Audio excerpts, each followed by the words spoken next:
Good afternoon.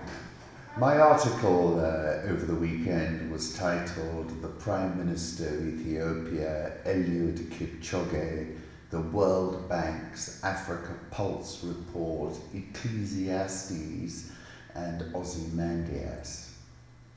Two important events happened last week.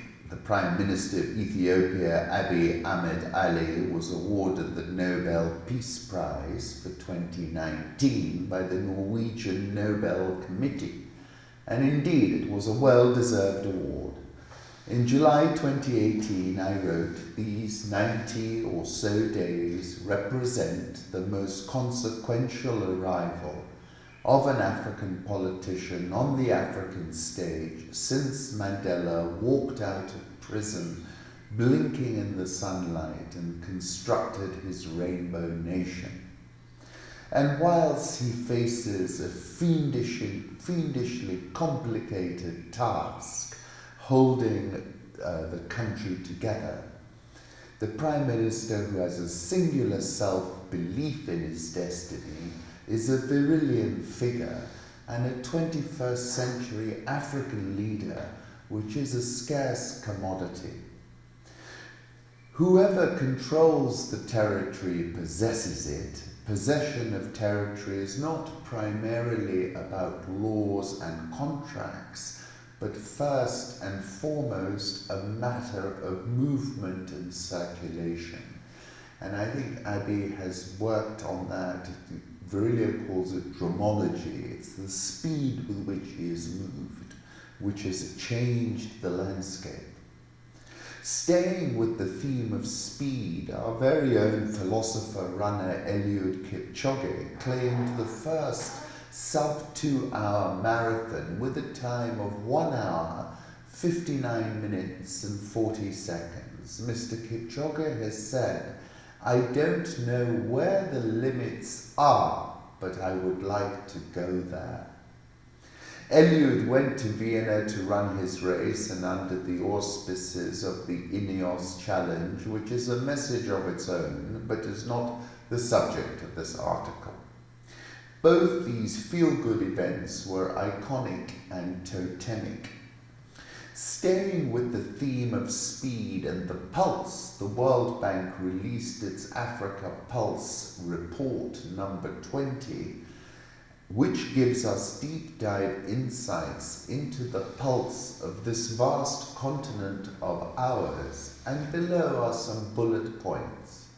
Regional growth is projected to rise to 2.6% in 2019, 0.2 percentage points lower than the April forecast, and this is a 0.1% increase versus 2018. The recovery in Nigeria, South Africa, and Angola, the region's three largest economies, has remained fragile. In Nigeria, real GDP growth decelerated from 2.1% year over year in the first quarter of 2019 to 1.9% in quarter 2. South Africa, for the entire first half of the year, real GDP amounted to 0.4%. In Angola, the region's second largest oil exporter, GDP contracted by 0.4% year on year in the first quarter. Debt vulnerabilities remain high. The share of countries in sub-Saharan Africa assessed in debt distress or at high risk of external debt distress has almost doubled, though the pace of deterioration has slowed. The median government debt to GDP ratio is expected to stabilize at around 55% in 2019, following sustained and broad-based increases since 2013. For the region as a whole, the average interest payments to revenue ratio is expected to rise to 11% in 2019 from 6% in 2012. Per capita GDP growth of the region as a whole has remained relatively flat, With no gain expected in 2019, per capita GDP growth is projected at 0.5% in 2020 and 0.6% in 2021, well below the growth needed to improve the living standards of the region's population.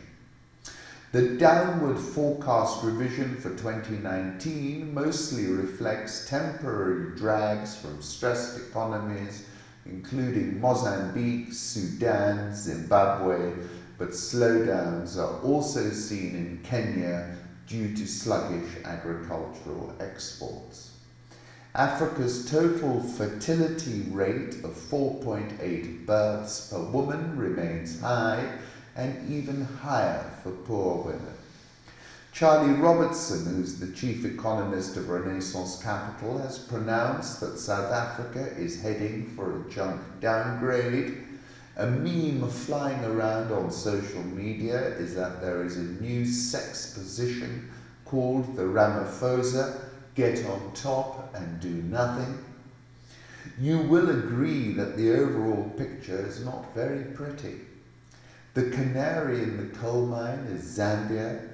Investors have lost faith in government promises to get spending under control, and the government has fallen out with the IMF as well, Charlie said. In Zambia, Eurobonds are trading at 60 cents in the dollar. Even the Chinese, who many thought was Santa Claus, have thrown in the towel. I recall FOCAC 2018 and the famous photograph where all the Chinese officials had a pen and paper and not one African official was taking notes.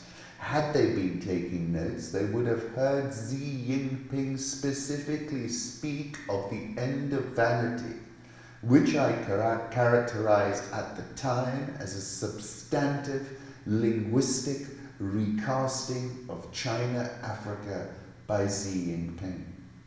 I only recently discovered Ecclesiastes, and clearly Xi was ahead of me in this regard.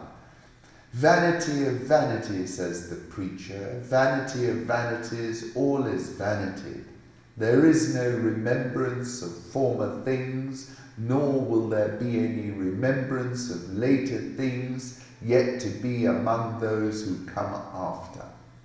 It seems to me that we're at a pivot moment, and we can keep regurgitating the same old mantras like a stuck record, and if we do that, this turns Ozymandias.